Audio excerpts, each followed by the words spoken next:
I just recently started experiencing some odd behavior with my windshield wipers. It's kind of my beater with a heater. And I just got done replacing the head gaskets and doing some pretty major work to the top end. And a couple days later, my wipers would just turn on randomly for no apparent reason, using the control on the turn signal didn't seem to have any effect on it. After a quick search online, it appears that the GM wiper controller boards are pretty notorious for flaking out and doing crazy things like that. So I'd rather not put any more money into this than I absolutely have to. So I'm going to tear it apart and see if I can't find anything on the board that looks like I can fix here without having to buy a new one. At first glance, you can tell it's pretty dirty in there. But a lot of it, I can't tell if it's just grease splatter or what it is. This looks like a regulator or something. It does look burnt down there, but until I can get this board out of here and clean it up, I won't be able to make heads or tails of what's burn and what's grease. So I work at getting this board popped out of here. On this particular one, there's this little, it's like a little cam for, I guess it's for telling it where to park, and it had this little barbed attachment thing on there. I don't know what you call them, the official name for them, but that made it a little bit of a pain to get to park. Otherwise, there's just a snap on each side that you pop loose. Let's say that definitely looks burnt. You can even see the discoloration of the traces on the bottom. It looks like one of them might even be peeled up a little bit. My guess is that's where the issue is coming from. I'm just going to throw this thing in my parts cleaner, get the grease all cleaned off, and try to find out what that chip is there. Admittedly, it's a little unorthodox, but definitely does the trick with getting grease off of stuff, even if it is a circuit board.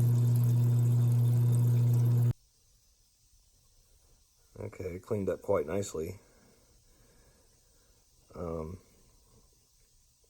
Looking at that chip there, which my wild guess is it's a diode. It's got 2 leads coming out of it. I'm gonna have to look it up to be sure. Actually, it looks like one of the leads was clipped off before it was put in, so I'll have to look into that. As hot as that's gotten, that could either be bad or maybe even just soldering up the solder pads, but it probably needs to be replaced if I had to guess. I'll have to check it once I find out exactly what it is. I looked up a part on the internet, and it's a Schottky diode. And so I just check it here, just on continuity mode, and it's clearly shorted, dead short there. So fortunately, I have an electronics store near me. I called them up and they had something that would work. So I wanted to run and get something before they close because they're not open over the weekend. It's not the same package size. It's larger, so I might have to be a little creative getting it in there.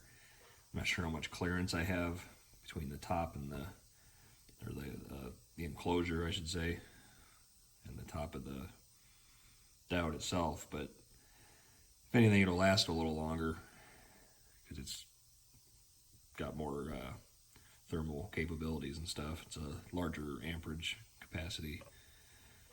So, let me see how I can get that in there.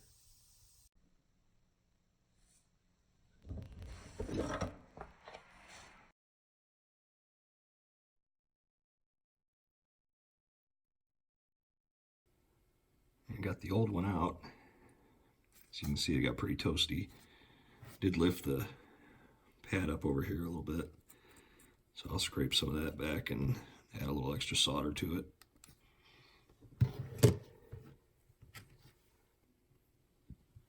As you can see, I had to do a little bit of creative lead bending to get it to fit in there. Now, I don't know, it's sitting higher than the other one did, so I'm not sure about the clearance for the plastic case. But if I have to, I'll cut a notch in it. It's not necessarily the proper way to do it, but it's the way I'm doing it with what I got here. All right, I got it all installed on there. And no longer a dead short. So I'm gonna throw it all back together and see how it does.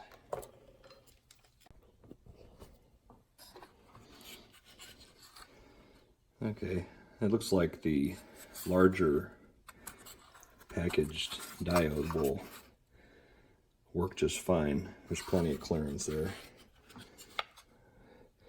Just snaps back on there just like that. And you put the screws in, and there's plenty of clearance. You ready? Got everything put back in there. Now let's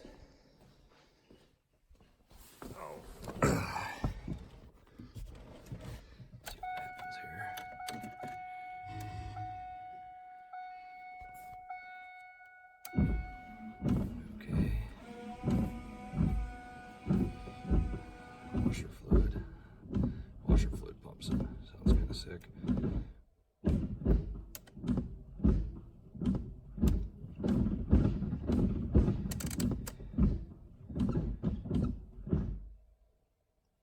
Good. I'd say that fixed it, because that switch was pretty much non-functional before. It wouldn't turn them off, wouldn't adjust the speed or anything. So that was about a $6 fix. Probably a half hour's worth of time if I didn't have to run all the way into town to get it. You could probably get it cheaper if you were to order it, like off DigiKey or eBay or something, but I just wanted to get it done. So $6 for a board repair is not bad at all. It's that much less I have to spend on this old thing. Hope this helps somebody out. Thank you for watching.